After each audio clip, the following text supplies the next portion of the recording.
মৌমি, আমরা বর্তমানে অবস্থান করছি 7 রাস্তা সিটি ফিলিং পাম্প স্টেশনে।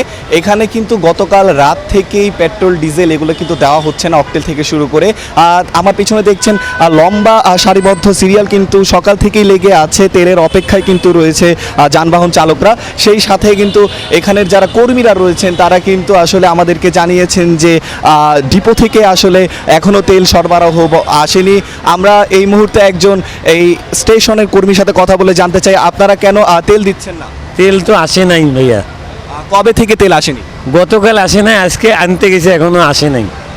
এখানে কিন্তু আসলে মোটরযান থেকে শুরু করে আসলে ভুক্তভোগী অনেকেই ঘন্টার পর ঘন্টা সিরিয়ালে থেকে কিন্তু তারা আসলে তেল না পেয়ে হতাশ হয়ে ফিরছেন। তারা বলছেন কি তাদের যেই সময় তারা কি এখানে ব্যয় করছেন। এই মুহূর্তে একজন মোটরযান চালক রয়েছেন আমার সঙ্গে। এখানে তেল কি পেয়েছেন? না ভাই, আমরা কোনো জায়গায় তেল পাইতেছি না। বিভিন্ন জায়গায় গেছি, আপনার ওই যে হাজিপাড়া পাম্পে গেলাম, ওইখানে দিয়ে পাম্প বন্ধ। তারপরে গুলিস্তানে গেছি, ওইখানেও পাম্প বন্ধ, মানে তেল পাই না কোনো জায়গায়। এনে আসলাম বন্ধ। মমি, যেমনটা শুনলেন আসলে কিন্তু এখানে আমার পেছনে লম্বা যানবাহনের সিরিয়াল লেগে রয়েছে, তেলের অপেক্ষায় সবাই রয়েছে। সরকারিভাবে বারবার বলা হলেও তেলের সংকট নেই, তারপরও কিন্তু কৃত্রিম সংকটের চেষ্টা করছে কিছু চক্র, এমনটাই বলছেন কিন্তু স্টেশন কর্তৃপক্ষরা। ভুক্তভোগীরা আমাদেরকে জানিয়েছেন তারা বিভিন্ন পাম্পে রাজধানীর সকাল থেকে তারা ঘুরছেন এবং তারা কোথাও পাম্প পাচ্ছেন না।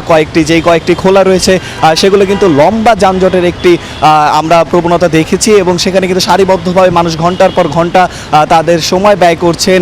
এতে অফিস আদালত থেকে শুরু করে তারা তাদের বিভিন্ন ক্ষতি তাদের হচ্ছে বলে আমাদেরকে জানিয়েছেন। তবে ফিলিং স্টেশনের কর্তৃপক্ষরা আমাদেরকে বলছেন মেন ডিপো থেকে এখনও তেল সরবরাহ করা হচ্ছে না। এই মুহূর্তে কিন্তু এই স্টেশনে একজন কর্মীর সাথে কথা বলছি, আপনারা তেল কেন দিচ্ছেন না? ভাই আমাদের তেল, আমরা তো তেল পাচ্ছি না, কিভাবে দেবো? আমাদের তেল দেয়নি। আর সরকারিভাবে বলছে তেলের সংকট নেই। না, আমাদের মেঘনা ডিপো কালকে আমাদের তেল দেয়নি, যে আমরা কোথা থেকে তেল বেচবো। আজকেও পাবো 4-5টা বাজতে পারে। তেলটা কেন দেওয়া হচ্ছে না? ওখানে তেল নেই, তো আমাদের দেবে কিভাবে? মমি, যেমনটা শুনলেন রাজধানীর বেশিরভাগ ফিলিং স্টেশনের অবস্থায় কিন্তু এমন, আসলে ভোগান্তিতে নাকাল কিন্তু সাধারণ মানুষরা। মৌমি।